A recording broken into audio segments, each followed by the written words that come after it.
Voltamos ao vivo com o programa Hora do Povo desta terça-feira. Hoje, Direito Trabalhista com a doutora Nicole Fontana, ao vivo, nossa advogada aqui no programa A Hora do Povo desta terça. Olha só, gente, aquele acidente que teve, né, no domingo, aquela tragédia que teve ali no Morro dos Cavalos, na cidade, próxima cidade de Palhoça, está dando o que falar. Ontem eu estava acompanhando e agora, é claro, né, depois da tragédia, graças a Deus, ninguém, né, veio a óbito naquele acidente, né? Apenas tiveram pessoas ali que se queimaram, tiveram queimaduras ali leves, né, a não ser o motorista e também a sua esposa, que tiveram ali queimaduras pelo corpo de 30% e 20% do corpo, né, teve seu corpo atingido, os dois. Agora está tendo uma enxurrada de pedidos, né, de quem vai pagar, né, o prejuízo desses veículos, né? E parece que a empresa, né, pelas informações preliminares, a empresa, né, que é dona do caminhão, é claro, né, vai ter que arcar com todo esse prejuízo aí de pagamento e indenização desses veículos que foram consumidos, né, pelo fogo nessa tragédia. Até vou perguntar para a doutora, não sei se a doutora tem a condição, de repente, de nos falar. Doutora, é isso mesmo? Porque parece-me que tudo vai recair em cima da responsabilidade da empresa, né? Esse acidente de ressarcir todo o prejuízo desses veículos. É por aí mesmo, doutora? Eu entendo, Edilson, que vai ser realizada uma apuração ali sobre qual foi a responsabilidade, mas no primeiro momento realmente é da empresa. Talvez uma imprudência do funcionário, sim, mas de qualquer forma ele está a serviço de uma empresa e nesse caso ela ficaria responsável. A gente não consegue, acredito que ainda não se tem informações, né, sobre o que foi a causa realmente do acidente. Até temos na tela, né, do programa, essa imagem repercutiu em vários jornais do Brasil todo, né? Uhum. Eu até peço para a produção voltar um pouquinho, porque o detalhe, esse ônibus ali, ó, doutora, poderia ter tido uma outra consequência, uma tragédia, porque segundo informações, esse ônibus que passa ileso pela lateral, na outra pista, né, o motorista até acelera um pouco mais para fugir das chamas.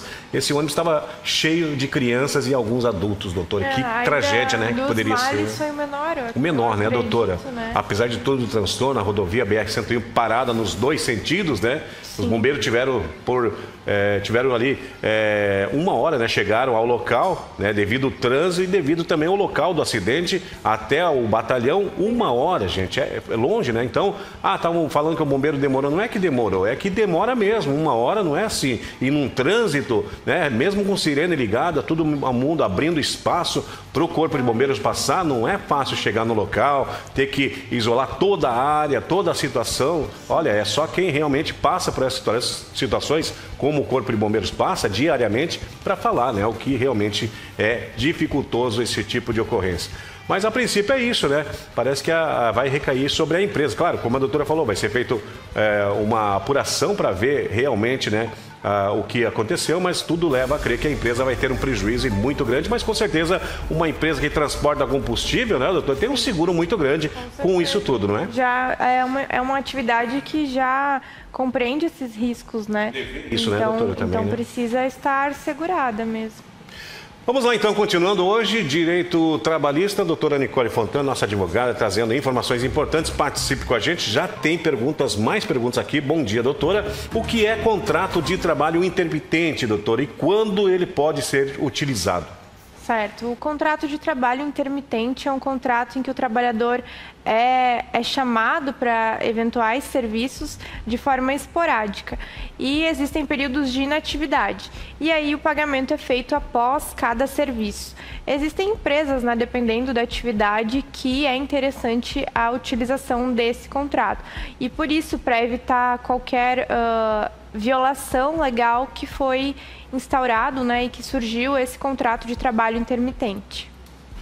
Muito bem, 10h52, participe, 3360-1101, tem mais participação agora na tela do programa A Hora do Povo. A Janine, obrigado pela sua companhia. Bom dia, doutora, quais são os requisitos legais para conceder férias coletivas na empresa, doutora? Certo. Vamos lá, Janine, é muito comum aqui na nossa região, né, as férias coletivas, principalmente na construção civil, e o que a empresa deve proceder é informar o sindicato, informar o Ministério de Trabalho e Emprego e informar esses trabalhadores previamente. da concessão das férias. O que a gente observa também aqui na região é muitas vezes já haver uma previsão legal nas convenções coletivas de trabalho. Muitas vezes as convenções já prevêem essas férias coletivas. Doutora Nicole, a Rosane, ali do bairro Conde Vila Verde, em Camboriú, está dizendo assim: bom dia, doutora, bom dia, Dilson. Venceu uma férias minha e a empresa, fui verificar, estava tudo certo, mas já uma outra férias já está vencendo, doutora. E ela está perguntando aqui, está falando aqui que nada está depositado até o momento. Tem um prazo legal para a empresa depositar esse outro valor das férias, doutora? Sim, vamos lá. O que ocorre? Para o direito às férias, esse trabalhador precisa trabalhar por 12 meses e após os 12 meses a gente passa a contar o período concessivo das férias. O período de trabalho é o período aquisitivo e o período após os 12 meses é o período concessivo. Durante o período concessivo, as férias devem ser fruídas e pagas. Se não ocorrer a fruição e o pagamento dentro desse período de 12 meses, a empresa deve arcar com o pagamento em dobro das férias. É claro que isso dificilmente vai ocorrer de forma administrativa, ou seja, o trabalhador reportando a situação, solicitando. Então, o que a gente observa muito é isso ser cobrado judicialmente ao final do vínculo, com as demais verbas rescisórias. Mas se ela ainda se encontra nessa empresa, se encontra com um contrato de trabalho ativo, é importante reportar ao superior ou ao RH para que busque regularizar, porque isso pode ir acumulando e daí realmente a empresa encontra dificuldade de efetuar o pagamento, de conceder a fruição.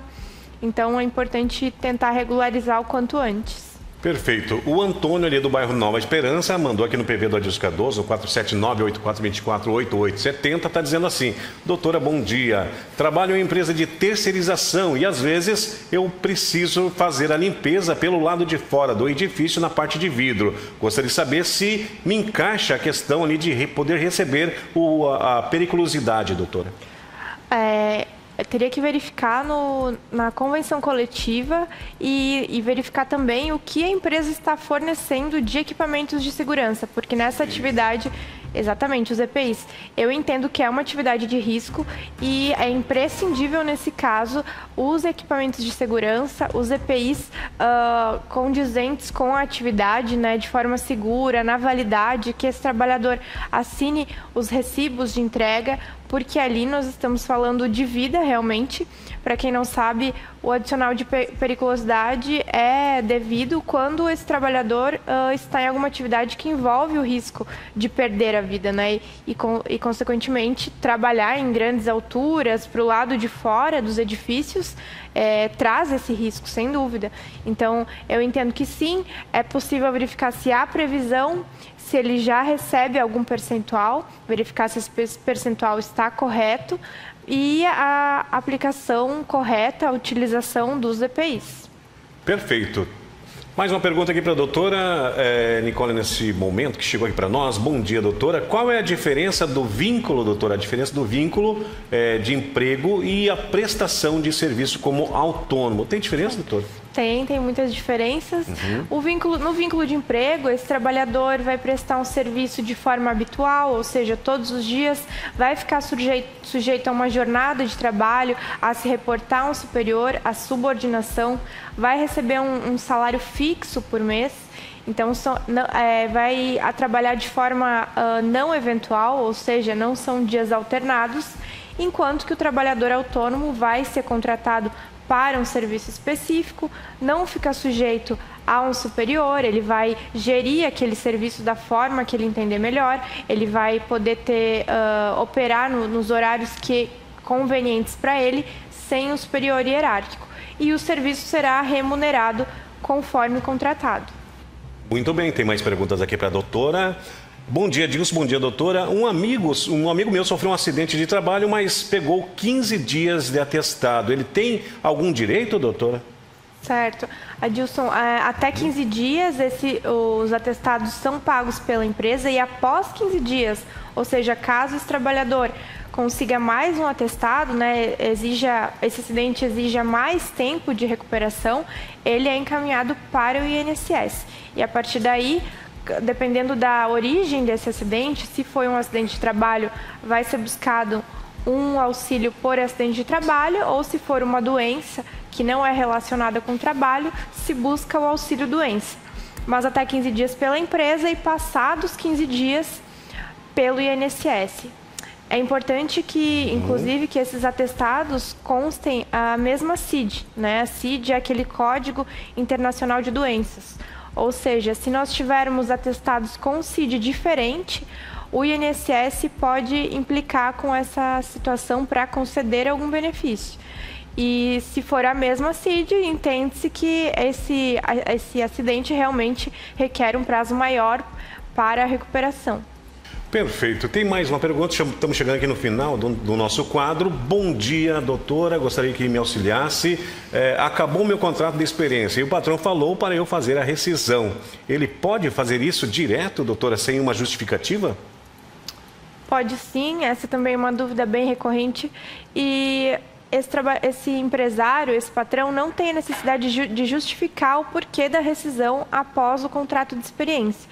O contrato de experiência é para que ambas as partes se testem, então desde a empresa verificar a necessidade desse trabalhador, a necessidade dessa atividade, quanto o trabalhador também entender se adaptou às funções, ao salário, às atividades. E no momento que a empresa manifestou rescindir esse contrato, por óbvio, ela não pretende dar continuidade e não é necessário que haja uma justificativa. Está chegando a última pergunta, doutora, para a senhora nesse momento. Bom dia, doutora. Gostaria de uma explicação. Tem uma empresa com menos de 20 funcionários. É verdade que não preciso ter controle de jornada, doutora? É verdade, sim. As empresas com até 20 funcionários, salvo alguma estipulação em convenção coletiva de trabalho de forma diversa, não ficam sujeitas ao controle de jornada, ou seja, ao controle ponto, que a gente chama. Mas o que a gente orienta é que sempre se mantenha o controle de jornada para evitar alguma ação trabalhista, algum pedido de verbas de horas extras. Então, mesmo não havendo essa previsão, se orienta que tenha esse controle, ainda que seja manual. Perfeito. Agora, pontualmente 11 horas, um grande abraço para você que está nos assistindo. Vamos ao ponto final nesse quadro hoje. Doutora Nicole Fontana junto com a gente, toda terça-feira, né? Sempre está por aqui nos auxiliando, trazendo informações importantes e ampliando esse conhecimento sobre direito trabalhista. Doutora, obrigado. Obrigada, Dilson. Até a próxima.